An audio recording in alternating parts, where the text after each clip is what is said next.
Hi everybody, we're Amy and Maggie from Thinkathema and we're back with another episode of Shelfworthy, the series where we try and decide whether games coming through our front door are going to make it to our permanent shelf, because there's lots of them and it's one in, one out at this point because we have too many games. But this one is a Wild Venture, which is a new game that's actually an Essenspiel release, and we have been very fortunate to get an early copy, so let's get into it. Now, in A Wild Venture, we take on the role of one of three adorable little critters who are out to win the Community Cup, which is a very prestigious award, which is going to be given to the one who contributes the most to the village. So it's a very friendly competition. And so in order to win, we're going to set out on different adventures. We're going to be meeting villagers along the way who are going to help us out with different tasks and activities. And we're also going to be crafting gear that we're going to be able to use, but also which we can lend to our other fellow competitors. Because again, this is a friendly competition. And we're also going to be contributing to constructing buildings.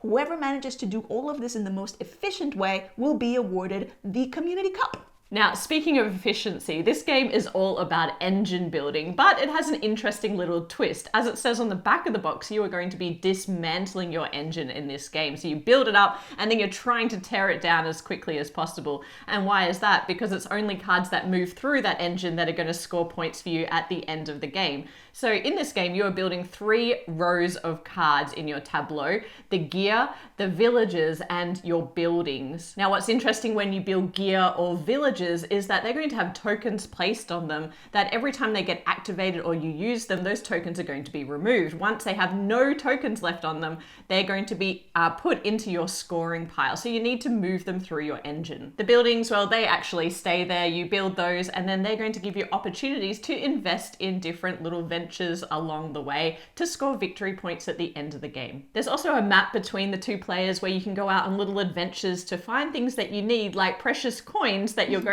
to have to use in order to get things built in your tableau. The game continues until the deck that is shared between both players runs out, and then you tally the victory points to see who is the victor. Now, as you can imagine, if you've watched the channel, you would be able to anticipate that just the artwork and aesthetic of this alone and the cozy promise that this encapsulates had me from moment go.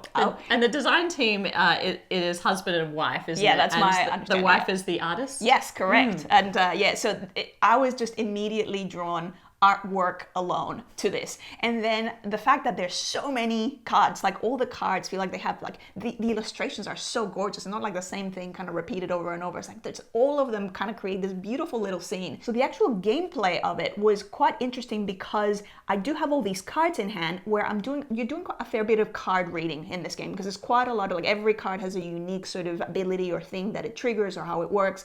And so usually that's not something that I enjoy, but because there's just the artwork is so compelling, I was in heaven. Yeah, essentially. And I'll talk about how it feels to play, because this is incredibly multiplayer solitaire. It does feel like you're building up this tableau and dismantling it in a way that is kind of just doing that alone, but with company.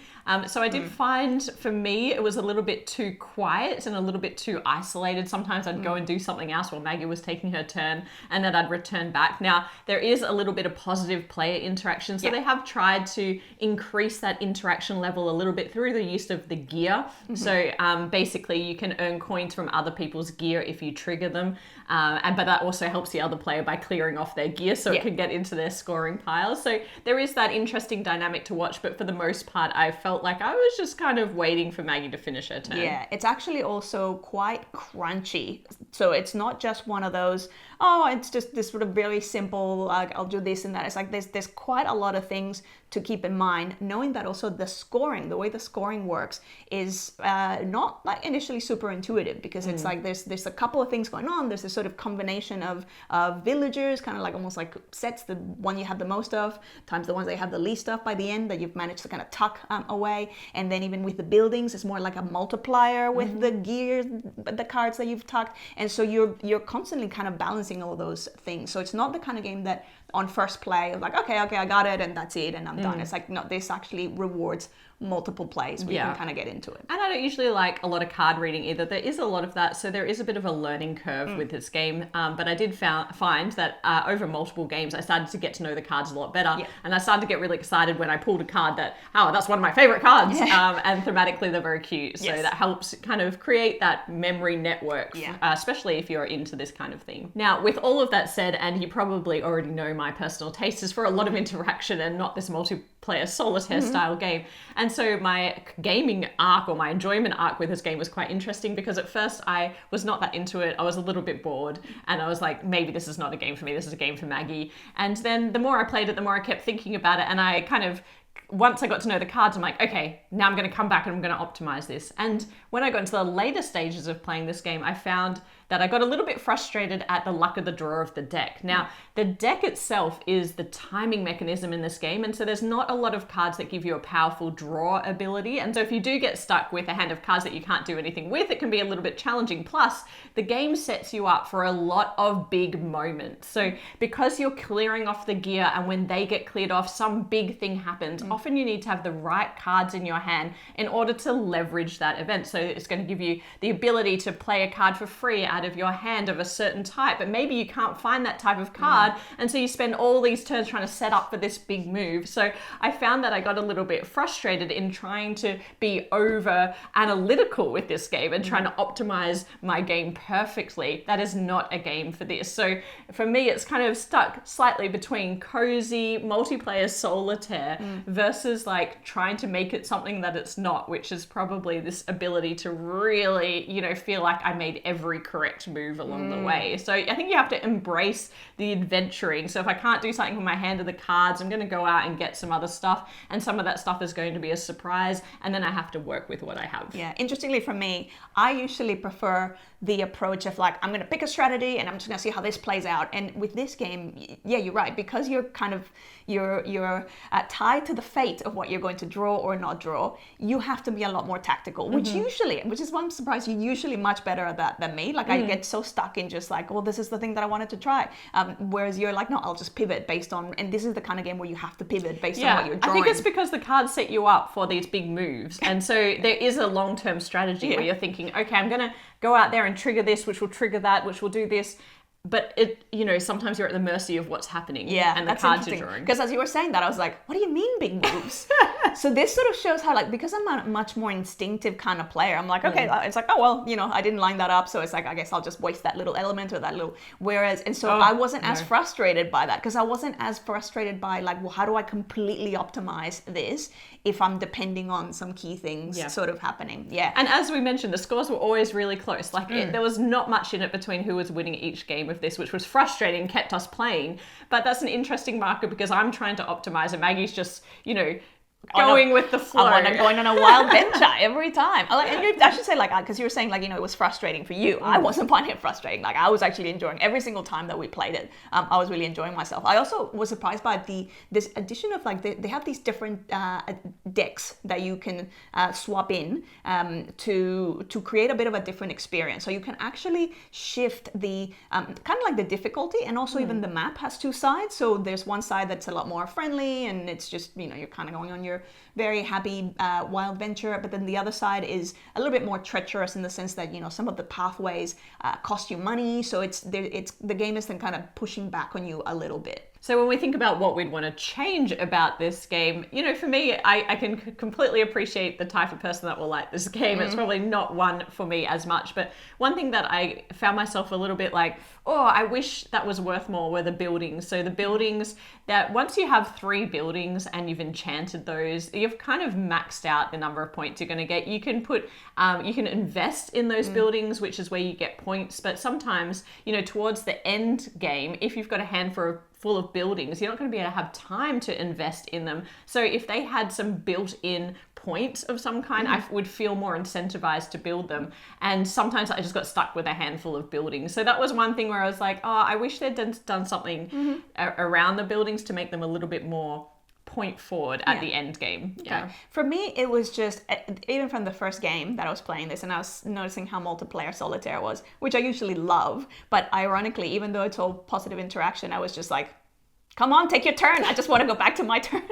So I was like, this needs a solo mode. How does this not have a solo mode? It's shocking to me that this doesn't have a solo. Because it's already so multiplayer solitaire. And so I hacked not one, but two solo modes, because I'm like, I want to keep spending time playing and holding these cards, and just like, which is the same experience that I had with A Bloody Inn. I love that game solo. That does have a solo. I don't enjoy that setting anywhere near as much as I love this setting. Yeah, so just for a bit of behind the scenes, Maggie and I had played this so many times and we were ready to film this review. And then, life got in the way and we've been, thinking about it for a couple of weeks. And then every night, I'd go to bed and Maggie's like, I'm just going to stay up for a little bit. And then I was like, what are you doing? And then I'd find her out there like crafting this solo mode for this. And that was quite a lot, a lot of nights you spent trying to make this the game, that you want it to be from a solo perspective. I wanted this to have a solo mode so badly that I'm like, there's got to be a way of doing this. So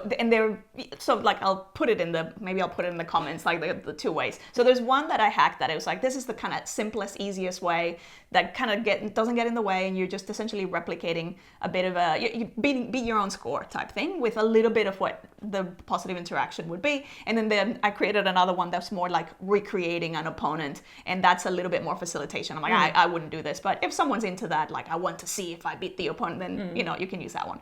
But what I found so amusing is like, and this is not a short game. So this is a game that even when you're playing two players, it's quite lengthy. So the time on the box is 40 to 60 minutes, and I say that's pretty accurate, accurate. For us who are pretty like snappy when we play. And so even as a solo, it was one that I could just kind of sink my teeth in, and also every time that I would play, because there's so many cards and like so many different ways of like mixing those decks, it just feels like it's got so much potential, because you can then in the future bring in future decks, if Themer Maggie gets all of her dreams come true, there might be even expansions that bring a story-driven campaign. Who knows? But obviously none of that is official. None of that is official. It's just all in my own dream imagination. So let's talk about whether or not it will stay on our shelf. Well, I think, why don't you talk about that first? I don't think I'm going to get a say in this one. No, I think you should lead it, and then I can close it. Yeah. Well, for me, it's not a game. It's not a game for me. Having said that, though, every time Maggie was like, let's play again, I had found myself thinking about the mechanics so much that I wanted to experience it again. So it's kind of an interesting thing for me, because normally I can just write a game off if it's not for me, and there's the multiplayer solitaire. But the puzzle is quite fascinating, and I really like this engine building and then this dismantling effect. And so I'm keen to still keep playing it. I actually gave it a 7.4, which normally that wouldn't mean that I would keep it in my collection, because if I'm choosing a two-player game, I'll probably go for something with less luck and more strategy and, or more intensely competitive. But, I will play it this happily with you. So you would keep it? No, I'd keep it for you, just to be clear. I haven't said if I want to keep it yet. All right, so for me, the game as is, as a two-player only, which is how it kind of comes right out of the box, would be a 7.8, because it's something that is like, I enjoy it, but I know that I'm going to struggle playing, like finding other people to play it, because it's not the kind of thing that you can just like, it's not a newbie friendly type game. It's actually a lot more, there's more of a learning curve. So you'd need someone who's like at least intermediate of a gamer, and you need like, it's not a filler. Like this is like you sit down and you're playing for an hour. So I would really struggle. But after I hacked that solo, and if they actually do come up with like an official solo, you can't give it a rating for that. So my official rating is a 7.8 as it is, but the potential for this is easily, like with that sort of solo mode and the potential enhancements, would easily push this over the 8s for me. So this is where, like, that's my proviso. Again, I'll put the Maggie very unofficial solo hacks, so that if you get this and you're kind of playing and you're like, I just want to keep playing it by myself, then you have that option. It's a real shame, because I think they should have lent into that like cozy gamer who likes to spend a lot of hours just like chipping away at things. As Maggie created her own Stardew Valley, completionist mode, and that's still very popular. People message us about it all the time about like, I didn't want this game to end. I wanted to continue and just be there, getting everything done. I wasn't even just so it's usually, if I stay out, I usually get a babe, come to bed. I was getting even Boston. So like Boston would come out with like kind of like and look at me like, what are you doing? Why Like, are you why are you still not up? in bed? Yeah. It's like, so there's a lot of potential in this for a cozy gamer that just wants to spend that time. So we hope this review helped you decide whether this is a shelf-worthy game for you or not. If you enjoyed it, please like the video, subscribe to the channel if you haven't already, and we'll be back with more board game content soon. But otherwise, bye for now. Bye.